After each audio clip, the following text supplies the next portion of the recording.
Welcome back, guys. If you didn't see my last video, which would have been released right before this one, I'm going over the new stuff. It is currently Undertale's 5th anniversary, and I'm going over the new stuff on Undertale's website.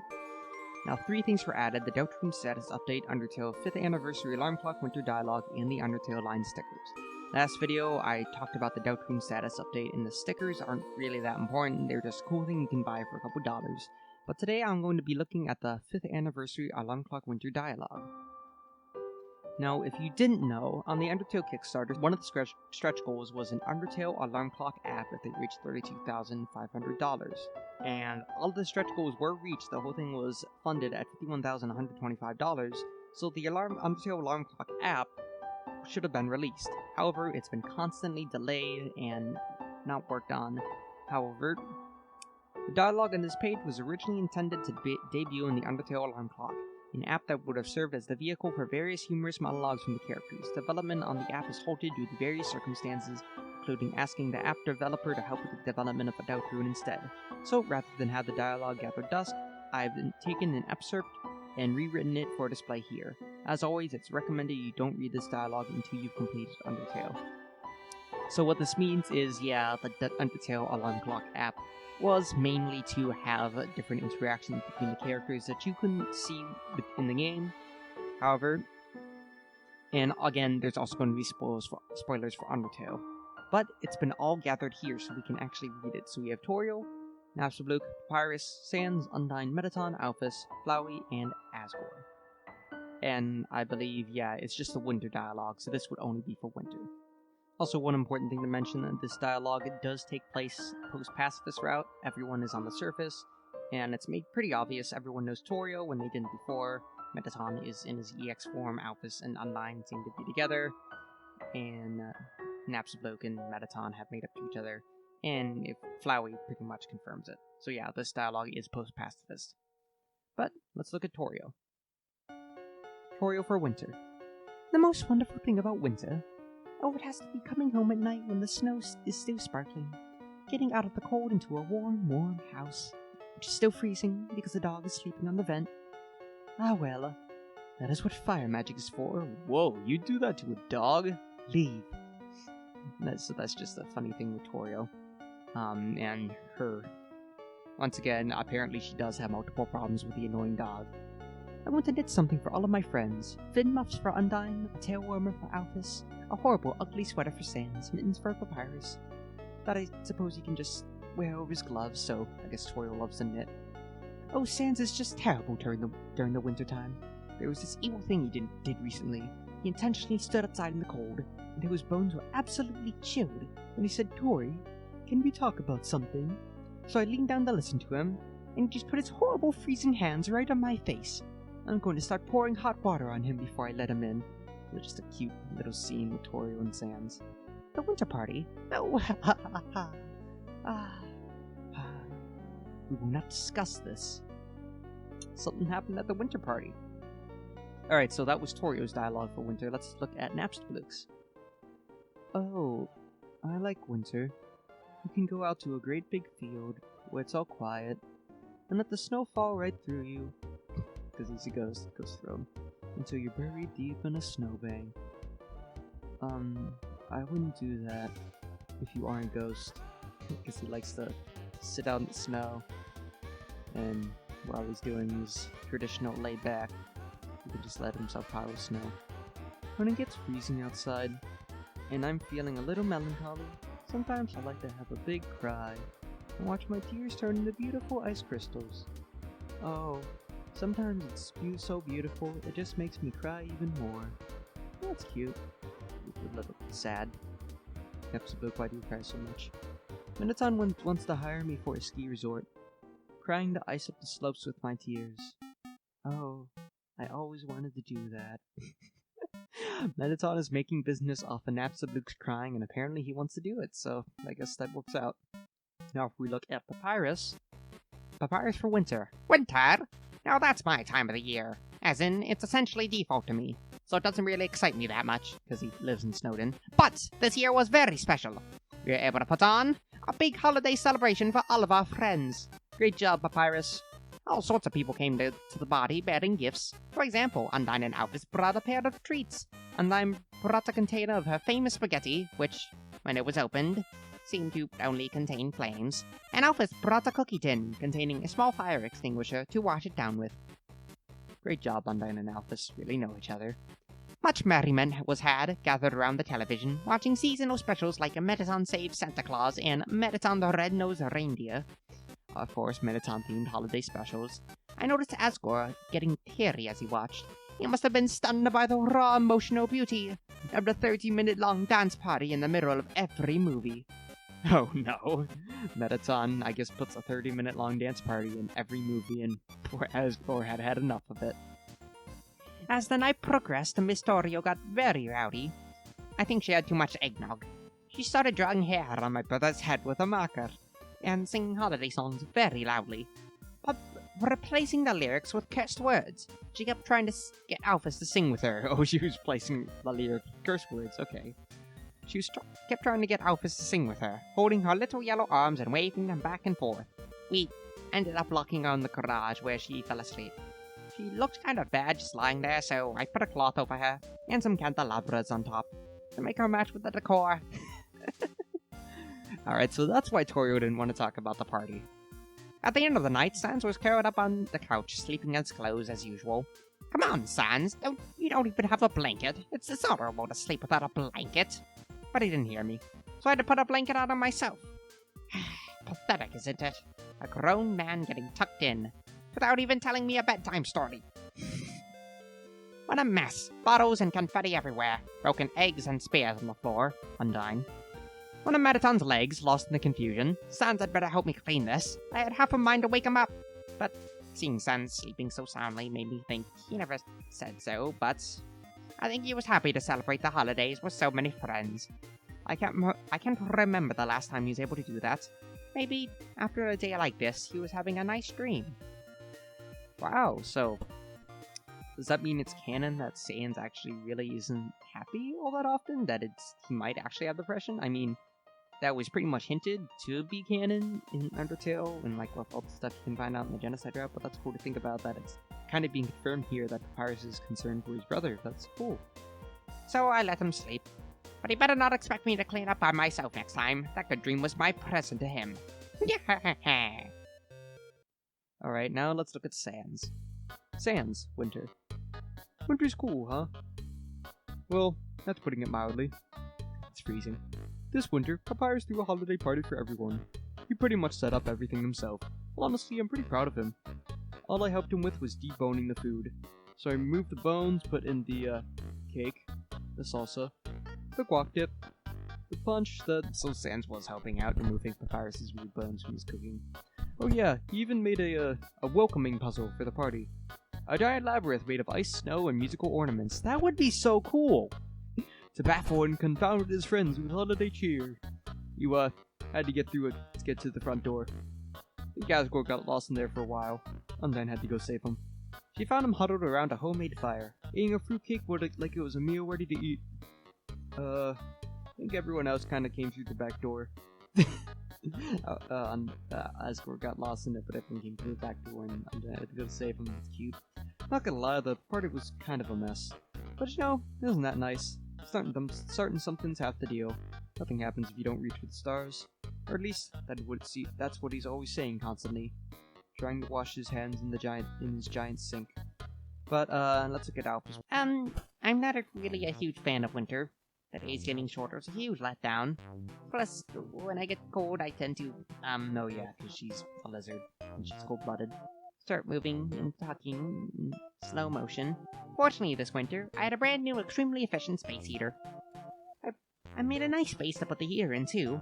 I put it in a hole in the floor, then put a table over it, and we covered the table with a blanket to the floor. It's really nice putting your legs underneath. What's more, the heat tends to attract cute kitties. And by that, I mean I, found Caddy sleeping under there. Caddy. I, didn't even invite her over. She said something like, "Hey, Alfs, like, don't worry, I got you an orange." But it was, just a peel. She, ate all my oranges. She had to get her stomach pumped. Cats can't, eat oranges. Alright, so Alphys installed a heater and Catty came in.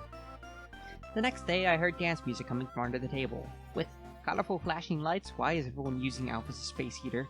It sounded like there was, a crowd under there. I tried to sit with my legs under it, but like normal, but someone came out and asked me if I was on the VIP list. Actually, maybe I'll just use a fireplace next year. Space heater? She means moi! While she's performing irregular repairs on me, she installed modifications on my rectangular form too.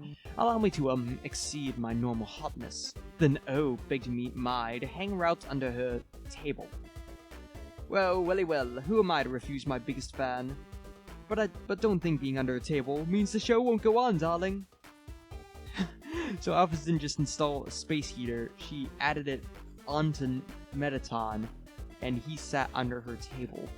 Exceed his normal hotness. There we go. And then was so cute at the party, wearing the special Mew Mew Catty earmuffs I gave her. And then I don't like singing outside of karaoke, but if she even hears a single verse, she can't help but join in. She's not great at staying in tune, but she puts her heart into it, and that's music to my ears. She almost makes it a contest to sing the loudest.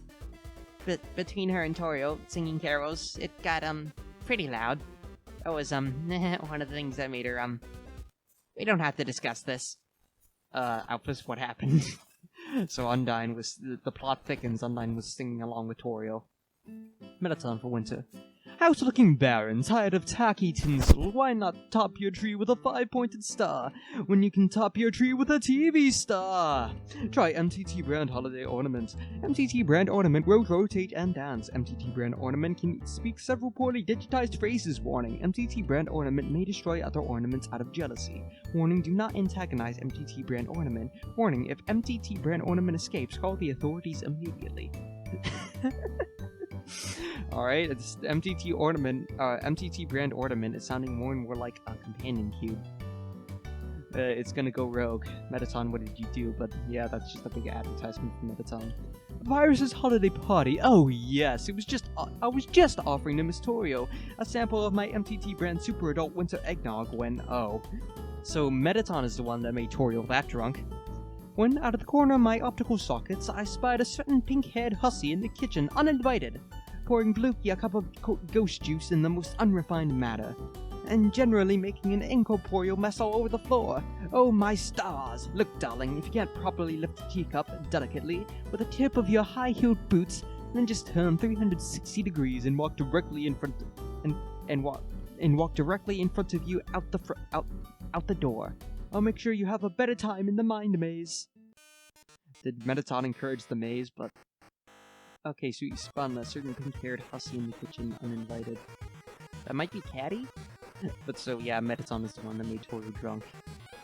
Then, oh my, she had the absolute robotic gall to challenge me to a chainsaw duel. Please, darling, I would never engage in such barbaric activity if it's not being recorded. But still, she escalated the situation, pouring ghost juice into my smile sensors. And it wasn't even a flavor I liked. Haha, not that I know anything about ghost flavors. Oh yeah, because Mettaton's a ghost. The situation got flipsy-dipsy, darling, so we decided to settle things as responsible adults, with bombs and various bullets. You know, I ended up so dazzled by my own moves, I can hardly recall the details of the event.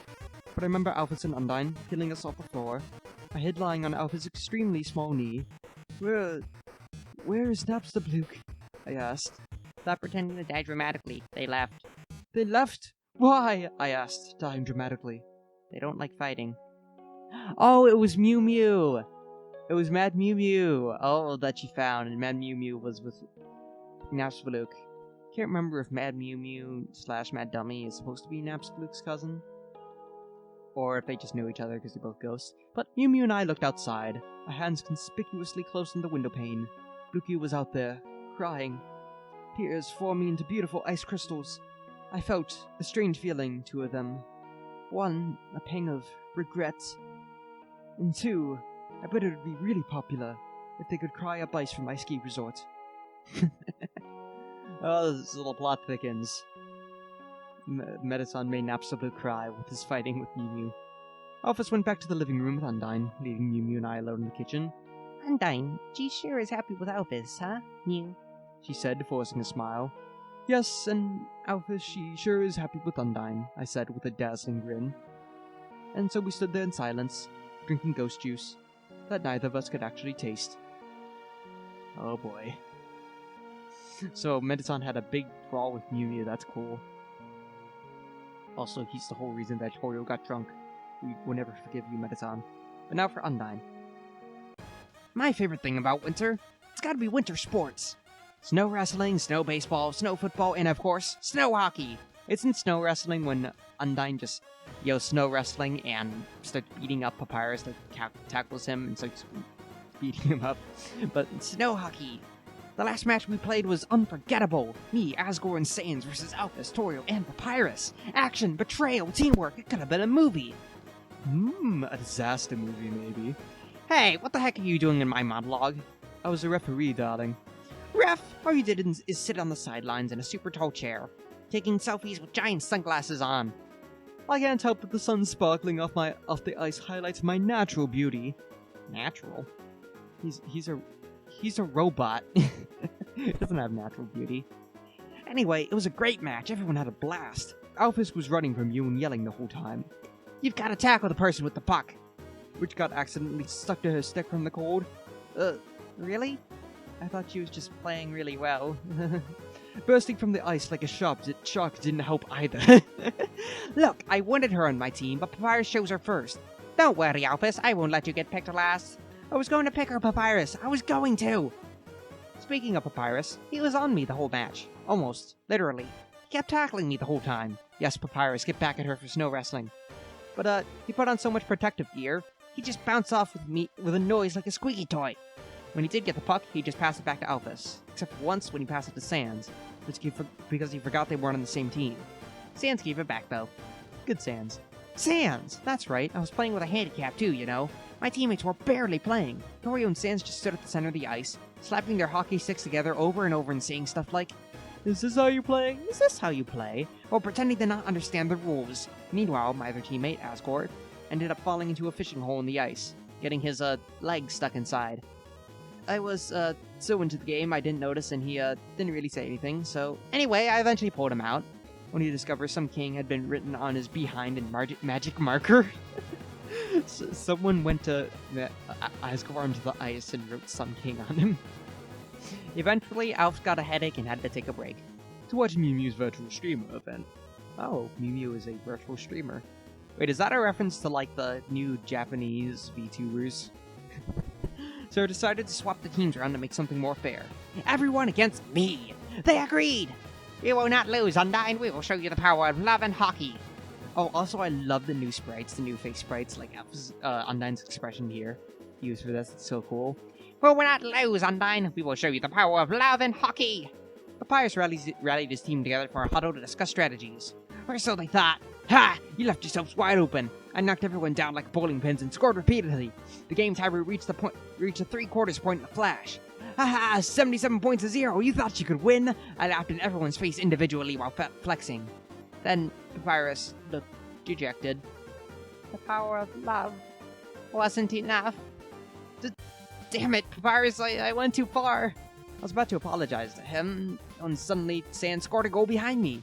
Then he went over to Alphys humming, and he did some sort of finger-pointy, arm-crossy dance. Alphys pushed him away and told him to stop being cringe culture. Did Sans do the default dance? Is that a default dance reference? Did he, like, Fortnite dance on her? Then, Papyrus had the puck. I was gonna steal it when Toriel tackled me from the side, letting him score. You got guts, old lady. That wasn't too bad being pinned by something so fluffy. And so kept going, Toriel tackling and the puck suddenly disappearing. Papyrus scoring, Sans dancing, Alphys and Asgore watching videos. Oh wait, even Alphys scored at one point. Alphys, I thought you weren't playing. I just wanted to know what it felt like. I'm loving this hockey little story. Finally, only a few minutes left in the match. 199, bite your nails, bite your fins. It was all down to this as we squared off the ice. Then a little white dog showed up and stole the puck. Nobody could catch the damn little thing. It ended up running in circles, shooting in and out of the goal, racking up hundreds of points. Eventually, it dropped the puck in front of Papyrus, wagging its tail, and I smashed it into the sky. The puck, I mean. The jog jumped after it, up into the light of the sun, and never came down. Our final score? 100 to 99 to 255. Winner, dog. How does that count? So nobody won. What the hell was the point of all that struggle? Everything seemed lost. And Toriel took out a thermos. I poured everyone some more alphabet soup. You know, relaxing on a snowy blanket next to a heater, drinking homemade soup together after a tough match, kinda makes you feel like everyone's a winner, right? Ah, psych! Screw that dog! I won! I totally won! Did you just call me the heater? Oh, I drank some too. Even though it passed through me, it was a little warm. But best of all, there's a special message at the bottom of the alphabet soup. One that made me tear up. Used the lyrics to my favorite holiday song. Ooh. So, I think it might have just been O's, but yeah. Now for Flowey. This is gonna be interesting. Golly, the best part about winter? Probably the beautiful white snow blanketing the ground. Does he have like a ribbon tied around his stem, or are those just updated sprite? Golly, the best part about winter? Probably the beautiful white snow blanketing the ground, completely indistinguishable from the dust of your friends. Ha ha ha, that is dark, Flowey. Huh? What I want this year? When you grow up, you stop wanting things for the holidays. Flowey, you are not grown up. Besides, even if you bought me, say, a bike, where would I even put it? And how would I even ride it? It'd be a complete waste of everybody's time. A red bike with a golden basket. It'd be completely useless. You hear me? Useless. So Asgore wants a red bike with a golden basket. That's cute. This ribbon? Oh yeah, he does have a ribbon tied around him. Who cares who gave it to me? I haven't lost the right to be snug, have I? You're jealous. Is it the faded ribbon that Frisk found in the ruins? Because if it is, that would be adorable. Golly, that's right, the party. They left her there. Abandoned her in the garbage to rot in the cold. Her mind burnt to nothing from all that merry-making. And I think she's made so many friends. They're lucky they never saw her in the ruins, living in loneliness, waiting for someone to fall down. Frisk reference. At her very worst, even forgetting to eat or sleep. Pathetic. And I remember finding her and laughing at how she looked splayed out on the ground in weakness, guardian of the ruins. Ha! You can't even take care of yourself. And then, I don't know why. Wow, that's really cool, Flowey. But with half-closed eyes, she touched my face and said, Asriel, I'll never let you go again. And fell asleep. Idiot. You can't even take care of yourself. Oh, that last one, that's not even Flowey. Could that be like Kara saying it? Like the narrator / Kara saying it? That'd be interesting. This is such a cool character growth for Flowey. Like, geez, so he actually, I can't tell if it was in the ruins or the garage that happened, but she actually said, it probably was the garage because she was drunk, but she said, Asriel never let you go again. Weird. Why yes, there was a time in the ruins when I had fallen asleep on the floor. How did you know that? Oh, are we like supposed to be Frisk? Like the point of view is Frisk? That's cool. The strangest thing was that when I woke up, I was in bed and there was a glass of water next to me. I always assumed I'd forgotten to get up, but... Oh, so she fell asleep. Oh, okay, so that was in the ruins when she fell asleep and did the thing to Flowey, but it actually got emotion out of Flowey and he tucked her in. It's so cool. A long time ago, I knew someone that always filled up their glass, so the liquid was just peeking over the brim. It was the most efficient way to fill it, they said, regardless of how thirsty they were. Because of that, my son started doing it too, and there were a lot of spills in the house, so Kara did that, and Asriel copied Kara. In the ruins that time, the glass was full, just like that. And recently, when I woke up after the party, the glass next to me was too. Oh, so it happened both times, I guess. It's interesting to think about. Flowey starting to have emotion. Alright, let's see Asgore. Asgore for winter. I like Santa Claus. He's a nice old man that never changes. No matter how cruel everything gets, he laughs calmly and comforts the people of the world. Don't you think he's a bit like a superhero? To tell you the truth, I was never an excellent leader. Yeah, we kinda knew that, Asgore. But I think I might be a nice Santa Claus. Ho, ho, ho! though I cannot fit inside the chimney. Last time I tried, I just got stuck. They ended up drawing a face on my behind. Gee willikers. Asgore saying gee willikers fuels my soul. But so yeah, I'm pretty sure it's like semi-canon that Asgore was like Santa Claus to the underground. Gave presents to everyone in Snowdin. But yeah, so seeing Asgore talk about Santa Claus is cool. Rudy. Loved the holidays, you know. Around that time of year, he put on his glowing red nose and we'd walk into the night together, placing presents side by side in the snow. I was his Santa. He was my Rudolph. Oh, so this is cool. Rudy from Deltarune actually used to exist in the underground, but I guess he didn't get to see the surface. But so Rudy would be Rudolph and Asgore would be Santa. So yeah, it is canon. They would walk around in the underground, and while Asgore was giving out presents, Rudy used to be Rudolph for him. I can still hear him tapping on his door frame, saying, "Don't forget the mistletoe, big guy!" As I walk into his Snowdin cottage, with a warm slice of fruitcake on the table, his youngest daughter peeking shyly from around the corner. For a little while, it was like another home. Snowdin Cottage! Wait, is this the house? In front of the mysterious room, where you can, like, the mysterious room with a door to the room of Dog and Snowdin. And in, like, the room right before it, before the entrance to the cave, there's a little house in the corner. I'm gonna show a picture of this on screen. But there is always a theory with it, like, what was that cottage doing there? And if you stood there long enough, you'd actually see a figure come out of it.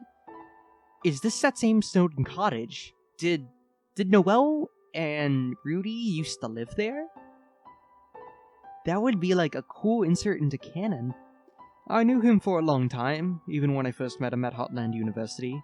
He always called me Big Guy. As time passed, one day, he started looking older than I. Oh, 'cause Asgore's immortal. Yeah. I remember him saying, "Guess I have to call you little guy now, huh?" Then he paused and said, "Nah, you always be Big Guy to me." You wanna know why? Why? I asked him. Because, Gory, you're bigger than me, stupid. Then he just kept laughing. Physically bigger, idiot. What a funny man. I was there for it all. His youth, his marriage, his fatherhood. And suddenly one day, he fell down. Rudy, I was never able to show you the sun. Oh, that's heartbreaking. So while in Deltarune he's still there, in Undertale, Asgore outlived his best friend Rudy, and man. But Rudy would be happy to see our world today. His daughters get to grow up in the sunlight. The youngest one has such a kind face. I think she'll make many new friends.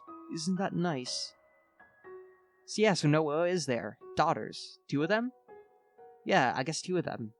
Maybe Noelle's a sister we never get to see. Asgore, the heck are you standing alone in the cold? I finished putting out all the presents. Not much for me to do now, I'm afraid. What? Are you kidding? Come on, we're about to light up the tree. Oh, of course. Golly, it's quite a large one this year. Ho ho ho. Yeah, I smashed together a few to make a super tree. Super tree? Look, Asgore, I have matching red scarves. Matching? With who? Me and my... Where'd he go? Papyrus gave Flowey the scarf! Gave Flowey the ribbon. Oh, that's so cute! Papyrus is still friends with Flowey. Alright, everyone, time to flip the switch. 3, 2, 1, lights on! Oh, how wonderful. This tree is beautiful. Yeah. There's even a decorated one with the lights over here. Wow, the tree is also beautiful. Papyrus, you go, Papyrus, every tree is beautiful. Here, everyone, a cup of warm soup. Whoa, you really filled it up, huh? Of course. It's the most efficient way. It is, isn't it? Asgore is the one that fills it up all the way, and Flowey learned from Asgore. Aww. Hey, everyone, let's sing carols. Oh, shall we? Don't forget the star at the top of the tree. Yep, his MTT brand tree star thing, decoration. Oh, it's a winter miracle. Get down to there. Mew Mew, cue the dance music. How the heck can you sing carols to this? No way to know if you don't try. Then, shall we? Not like you'd get the original lyrics right anyways. Undyne will show you the power of winter. Hey, I'm on your side. Ho ho ho, what a wonderful winter. And a beautiful little party. September. Did nobody notice it was September? So this takes place in September. It's the whole winter party. Oh, that's amazing. Also, I love how that kind of references the whole FAQ, where the entire FAQ was asking Papyrus what his favorite food was, and Flowey eventually answered, like, had a little text box thing at the end where he answered it's just dinosaur egg oatmeal. He gets that little excerpt at the end too. Nobody noticed it was September. But that is all the dialogue with the Undertale Alarm Clock Winter dialogue. And there was actually a lot of lore in here. We have Flowey getting emotion, actually going to Toriel, him learning that cute little fill the glass up thing from Asgore. Alphys made a heater, which was actually Mettaton. Mettaton is, of course, advertising, and there's this whole winter party. Papyrus is still being Papyrus.